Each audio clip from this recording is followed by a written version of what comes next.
E se eu te dissesse que a Terra, o Sistema Solar e toda a Via Láctea podem estar no meio de um gigantesco buraco cósmico? Não um buraco negro, mas um vazio colossal, com pouca matéria. Você está no canal New, e hoje vamos falar sobre uma hipótese ousada que tenta resolver um dos maiores mistérios da cosmologia moderna, a tensão de Hubble. Essa ideia, proposta por Indranil Banik e sua equipe da Universidade de Portsmouth, sugere que nossa galáxia estaria no centro de um enorme vazio cósmico e que isso poderia explicar por que medições diferentes da taxa de expansão do universo não batem entre si. A tensão de Hubble é um nome dado a uma discrepância que vem tirando o sono dos astrônomos. Quando medimos a taxa de expansão do universo, olhando para objetos muito distantes, como galáxias e supernovas do universo primordial, o valor encontrado é mais baixo. Já quando medimos usando métodos que observam o universo mais próximo e recente, a taxa é mais alta. Essas duas medidas não deveriam divergir tanto, e ainda assim a diferença é estatisticamente significativa, resistindo a ajustes e revisões. Foi para tentar explicar essa diferença que Banik e sua equipe propuseram o chamado vazio cósmico local. A ideia é simples de entender, mas profunda em implicações. Imagine que vivemos em uma região do espaço com menos matéria que a média do cosmos. Em áreas com menos densidade, a gravidade é mais fraca, e isso altera a forma como o espaço se expande. Se estivermos próximos do centro desse vazio, o efeito seria percebido como uma expansão local mais rápida do que em regiões mais densas. Nesse cenário, a matéria ao redor desse vazio tenderia a se deslocar para as bordas, atraída pela gravidade das áreas mais densas. Isso faria o interior ficar ainda mais rarefeito ao longo do tempo, intensificando o efeito. Assim, ao medir a taxa de expansão a partir do nosso ponto de vista, poderíamos estar registrando um valor mais alto, não porque o universo como um todo esteja se expandindo mais rápido, mas porque nossa vizinhança cósmica tem condições especiais. O mais intrigante é que, se essa hipótese for verdadeira, ela não só explicaria a tensão de Hubble, como também implicaria que a nossa posição no universo é incomum. Normalmente, os cosmólogos assumem que não ocupamos nenhum lugar privilegiado ou especial, o chamado princípio copernicano, mas estar próximo ao centro de um vazio gigantesco seria sim uma posição diferenciada. Isso abriria debates não apenas sobre medições astronômicas, mas também sobre nossos pressupostos mais básicos sobre o universo. Embora pareça uma solução exótica, ela ganha força por apresentar um mecanismo físico relativamente simples para explicar um problema que, até agora, não tem consenso. Se a Terra realmente estiver no meio de um vazio cósmico local, isso mudaria profundamente nossa compreensão sobre a estrutura e a evolução do cosmos. Se estivermos realmente dentro de um grande vazio cósmico, isso significa que nossa região do espaço tem uma densidade de matéria significativamente menor do que a média do universo. Essa diferença afeta diretamente a maneira como o espaço se expande aqui. Em áreas mais densas, a gravidade freia a expansão com mais intensidade. Já em áreas menos densas, como um vazio, há menos força gravitacional para conter a expansão, e por isso, ela ocorre mais rapidamente. Essa variação cria um efeito curioso para quem está no centro do vazio, como seria o nosso caso. O universo pareceria se expandir em um ritmo maior do que em outras regiões. O funcionamento desse processo pode ser imaginado de forma simples. Pense em uma bolha de sabão crescendo dentro de um líquido. Dentro da bolha, a densidade é menor, e as paredes da bolha se afastam mais rápido umas das outras do que o líquido ao redor. O mesmo acontece no vazio cósmico. As paredes do vazio seriam regiões mais densas de matéria, que, com o tempo, atraem a matéria residual de dentro do vazio, tornando-o ainda mais rarefeito. Esse processo não é instantâneo. Ele acontece ao longo de bilhões de anos, lentamente acentuando a diferença entre a taxa de expansão local e a taxa de expansão média do universo. Outra consequência é que, se estivermos próximos do centro desse vazio, não apenas mediríamos uma taxa de expansão mais alta, como também essa taxa se manteria consistente em todas as direções. Isso é importante porque evita que as medições revelem um padrão anisotrópico, ou seja, um universo que parece se expandir de forma desigual dependendo da direção observada. Para essa hipótese funcionar, nossa posição teria que ser relativamente central dentro desse vazio, de modo que o efeito seja simétrico a partir do nosso ponto de vista. A proposta também explica por que o efeito seria mais evidente em medições locais, do que em medições de objetos muito distantes. Quando observamos galáxias e supernovas de bilhões de anos-luz de distância, estamos olhando para um passado em que a luz ainda não havia atravessado toda a extensão do vazio até chegar até nós. Já quando medimos a taxa de expansão usando galáxias próximas, todas elas estão dentro dessa mesma bolha de baixa densidade e, por isso, carregam a marca da expansão acelerada que acontece aqui. No entanto, assumir a existência de um vazio tão grande e profundo desafia algumas premissas do modelo cosmológico padrão, que prevê uma distribuição de matéria muito mais homogênea em escalas tão vastas. Um vazio com essa dimensão exigiria condições iniciais incomuns no universo primordial ou uma evolução gravitacional mais extrema do que a que se imagina hoje. Ainda assim, se for real, ele oferece uma explicação puramente geométrica e gravitacional para um dos enigmas mais persistentes da cosmologia moderna, sem a necessidade de invocar novas partículas ou alterar as leis fundamentais conhecidas. Para que essa hipótese funcione, o vazio cósmico local teria dimensões verdadeiramente colossais. As estimativas sugerem um raio de cerca de 1 bilhão de anos-luz, o que significa que sua extensão atravessaria uma fração significativa do universo observável. Em termos de densidade, ele teria aproximadamente 20% menos matéria do que a média cósmica. Essa diferença pode parecer pequena, mas em escalas tão grandes, mesmo uma variação modesta na densidade é suficiente para produzir efeitos gravitacionais detectáveis na expansão do espaço. O tamanho proposto é um dos pontos mais controversos. Embora vazios menores sejam comuns no universo, resultado natural da formação das grandes estruturas cósmicas, um vazio com essa escala não tem precedentes confirmados. O modelo cosmológico padrão, baseado na chamada matéria escura fria e na energia escura, prevê que em escalas superiores a alguns centenas de milhões de anos-luz, a matéria deveria estar distribuída de forma muito mais uniforme. A existência de um vazio tão vasto exigiria repensar como as estruturas se formam e evoluem ao longo do tempo. Outro fator que aumenta a controvérsia é a profundidade desse vazio. Ter 20% menos matéria significa que ele não é um espaço totalmente desprovido de galáxias ou matéria escura, mas sim uma região mais rarefeita. Isso implica que visualmente não veríamos um buraco no céu. As galáxias ainda estariam lá, mas distribuídas de forma um pouco menos densa do que o esperado. Detectar essa diferença exige medições extremamente precisas de distâncias e movimentos, algo que só pode ser feito com grandes levantamentos astronômicos e mapeamentos em 3 dimensões da distribuição das galáxias.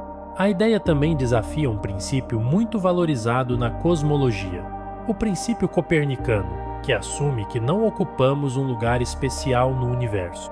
Estar próximo ao centro de um vazio tão grande seria sim uma posição especial, o que levanta questões filosóficas e metodológicas. Alguns críticos argumentam que essa característica por si só já torna a hipótese menos provável, enquanto outros lembram que, em ciência, a probabilidade não substitui a necessidade de verificar hipóteses com dados. Mesmo sendo improvável dentro do quadro teórico atual, a possibilidade de um vazio desse porte não pode ser descartada sem observações dedicadas. Novas pesquisas poderiam usar diferentes métodos para estimar a densidade de matéria em escalas imensas, incluindo medições do desvio para o vermelho de galáxias em diferentes direções e o estudo do efeito gravitacional, que regiões menos densas exercem sobre a radiação cósmica de fundo. Se for confirmado, o vazio cósmico local não apenas resolveria a tensão de Hubble, mas também exigiria que reescrevêssemos partes significativas da nossa compreensão sobre a evolução das grandes estruturas do cosmos. As oscilações acústicas bariônicas, conhecidas pela sigla BAO, são uma das ferramentas mais poderosas que os cosmólogos têm para investigar a história do universo. Elas podem ser descritas como marcas deixadas por ondas sonoras que viajaram pelo plasma quente e denso do universo primordial, antes da formação dos primeiros átomos. Essas ondas se propagaram por um período limitado, até que o universo esfriou o suficiente para que prótons e elétrons se combinassem, formando átomos neutros. Nesse momento, a radiação se desacoplou da matéria, e as ondas sonoras ficaram congeladas no espaço, criando um padrão característico na distribuição das galáxias que podemos medir ainda hoje. O valor dessas BAOs para a cosmologia está no fato de que elas funcionam como uma régua padrão. Isso significa que seu tamanho físico é conhecido e pode ser usado como referência para medir distâncias cósmicas e, por consequência, a taxa de expansão do universo ao longo do tempo. Quando os astrônomos medem a separação típica entre aglomerados de galáxias, eles estão, na prática, medindo o eco dessas ondas sonoras primordiais.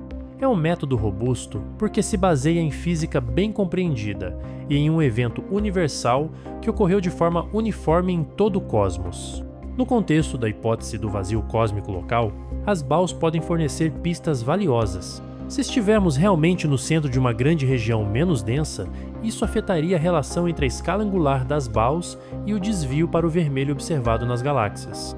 O motivo é que um vazio altera levemente a velocidade com que as galáxias se afastam de nós, somando um efeito gravitacional local à expansão cósmica geral.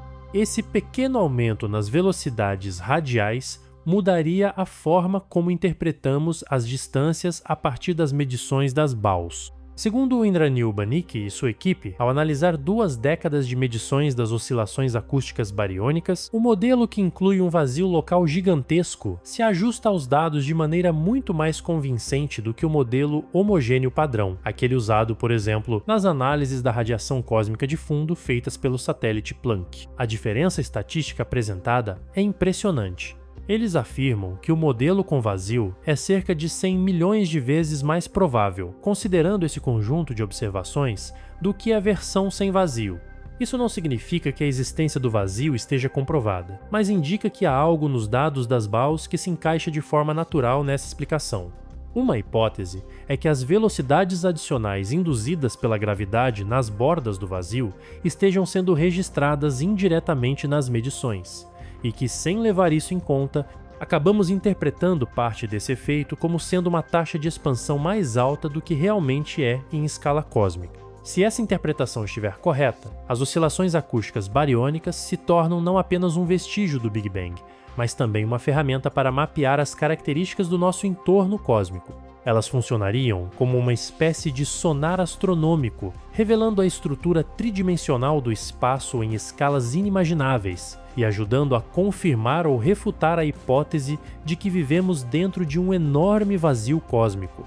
O próximo passo para avaliar a hipótese do vazio cósmico local é confrontar o modelo com outros métodos independentes de medir a história da expansão do universo. Um dos mais promissores é o uso dos chamados cronômetros cósmicos. Essa técnica não depende de ondas sonoras primordiais nem da radiação cósmica de fundo, mas sim da própria evolução das estrelas nas galáxias. A ideia é simples. Certas galáxias, conhecidas como galáxias elípticas passivas, pararam de formar estrelas há bilhões de anos. Ao analisar a luz dessas galáxias, é possível determinar a idade de suas populações estelares. Esse cálculo é possível porque estrelas de diferentes massas têm tempos de vida distintos. Estrelas muito massivas consomem seu combustível rapidamente e vivem apenas alguns milhões de anos, enquanto estrelas menores podem brilhar por bilhões de anos. Se uma galáxia não forma novas estrelas há muito tempo, ela não terá mais estrelas massivas, apenas estrelas de menor massa e vida longa. Comparando o espectro de luz observado com modelos de evolução estelar, os astrônomos conseguem estimar há quanto tempo essa galáxia interrompeu sua formação estelar, determinando assim a idade de sua população estelar. Uma vez que se conhece a idade, o próximo passo é associar essa informação ao desvio para o vermelho da galáxia. O desvio para o vermelho, ou redshift, mede o quanto o comprimento de onda da luz foi esticado devido à expansão do espaço enquanto a luz viajava até nós. Combinando a idade das estrelas e o redshift, os astrônomos podem deduzir a taxa de expansão do universo no momento em que a luz foi emitida. Repetindo esse processo para muitas galáxias em diferentes distâncias, é possível traçar um histórico da expansão cósmica ao longo do tempo. Essa abordagem é particularmente interessante para testar a hipótese do vazio, porque fornece uma linha do tempo direta da expansão local e global, sem depender de pressupostos ligados à homogeneidade perfeita do universo. Se estivermos realmente dentro de um vazio, os cronômetros cósmicos devem revelar uma discrepância na taxa de expansão medida em diferentes regiões. valores mais altos dentro do vazio e valores mais baixos quando se observa além dele. Outra vantagem dessa técnica é que ela pode ser aplicada de forma complementar a outras medições, como as supernovas do tipo Ia ou as próprias oscilações acústicas bariônicas. Ao cruzar os resultados, é possível verificar se a tendência de uma expansão mais rápida localmente se repete em todos os métodos, ou se é algo que só aparece em um conjunto específico de dados. Isso ajuda a eliminar a possibilidade de que o padrão seja fruto de algum viés observacional ou limitação técnica. A equipe de Indranil Banik planeja justamente essa comparação, buscando construir um quadro mais robusto. Caso o modelo de vazio passe pelo teste dos cronômetros cósmicos, ele ganharia um peso considerável como solução para a tensão de Hubble. Por outro lado, se os dados mostrarem que a taxa de expansão é uniforme mesmo levando em conta as idades estelares, essa seria uma forte evidência contra a existência de um vazio tão grande e profundo. Se estivermos realmente no centro de um vazio cósmico colossal, nossa visão do universo pode estar distorcida há décadas. A próxima medição, seja de ondas sonoras primordiais ou do envelhecimento das estrelas, pode confirmar ou derrubar essa ideia e mudar para sempre nosso lugar na história cósmica.